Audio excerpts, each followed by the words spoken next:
Look, what the manifesto has done, it has three facets. One, it has a record of a decade of performance. Number two, it has an immediate set of objectives and goals, you can say, which would be a Modi 3.0 agenda. But at the same time, based on 10 years of foundation and the term that we hope to get after this election, we are also laying a pathway for the next 25 years. That is why, to me, it's a different manifesto because it talks of today, it talks of next 5 years, it talks of the next 25 years. And I think that's really the way actually politics and governance should go. That, if you think very short term, then, this country will never be able to think big. I think this is a very ambitious manifesto.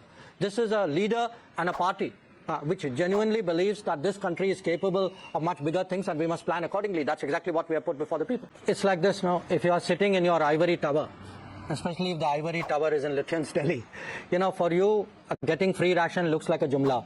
For you, getting a house from Awas Yojana looks like a jumla. For you, getting health access for up to 5 lakhs looks like a jumla. Now, for the vast majority of people, these are really daily pressing necessities of life. 140 million people have got piped water connection in the last 10 years. 200 million people are today living in houses which they have got in the last 10 years. 800 million people are getting free rations. So does this not matter? Probably doesn't matter to people who live in their ivory tower. But I can tell you, when you get out there and you look at people, look at the challenges they face. One of the proudest things we have done, we have got 250 million people out of poverty in this last decade. That's an enormous achievement. Now, you spoke about China. You're speaking about building stuff. Where is it being built? Let me give you an example. They built a village, a model village. They built it in Longju. And Longju was captured by China in 1959. If you don't believe me, go and check the parliament record. Pandit Nehru had to defend the fall of Longju in front of the parliament. You want to know where they built a bridge, a smart bridge? They built it on the Pangong Tso. When did they take Pangong Tso? Between 1958 and 1962. If there are things which are being built on the border, it's being built on land which we lost in 1962. And you know exactly who is responsible for it. Now, let's say, what are we building? We are building infrastructure, and massively, on the border. Why are we doing it? Because till Modi came to power in 2014, nobody took border infrastructure on the China border seriously in this country. The budget was 3,500 crores. Today the budget is 4 times, 5 times that. That famous statement of A.K. Antony, leave the border undeveloped, the Chinese won't come. So, look, we are today dealing with politics where people take a great position on China inside the country. The same people go to Cambridge and speak about the virtues of China and what a great miracle China has been. So I think, it's time people woke up to this doublespeak.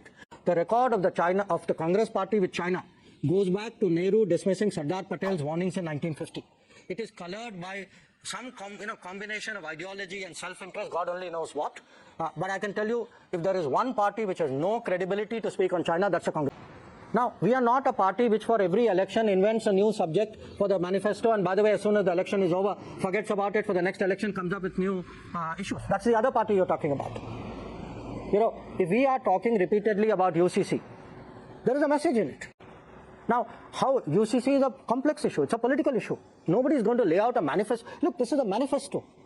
This is not a parliament, a program of action that we are putting out to people. That is the way once parliament, the new parliament convenes and, and the new government is formed, then obviously anybody who goes around, travels in this country can actually visibly see the change. This is today a country where 800 million people get free ration. Where today, a very large number of people get their medical access for free. Where I think more than about 140 million people today have got pipe water. Where 200 million people have got houses in the last 10 years.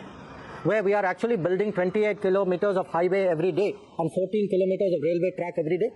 Where 7 to 8 new airports are coming up every year. Where 2 new colleges are coming up every year. So, look, I travel around. I mix with the young people. We today recognize that there are so many ways of today responding to the challenge of national development. Mudra is one, which is why we double the amount. Swanidhi, how to give to the informal sector. Now we are actually looking at widening it. How to reduce health costs. Jan Aushadhi Kendra is one of them. So, look, show me the domain. I will show you the progress. And I think when people of India go to vote, I think every one of them, if they ask themselves, how did I benefit in the last 5 years? believe me, we will be in a very, very good position.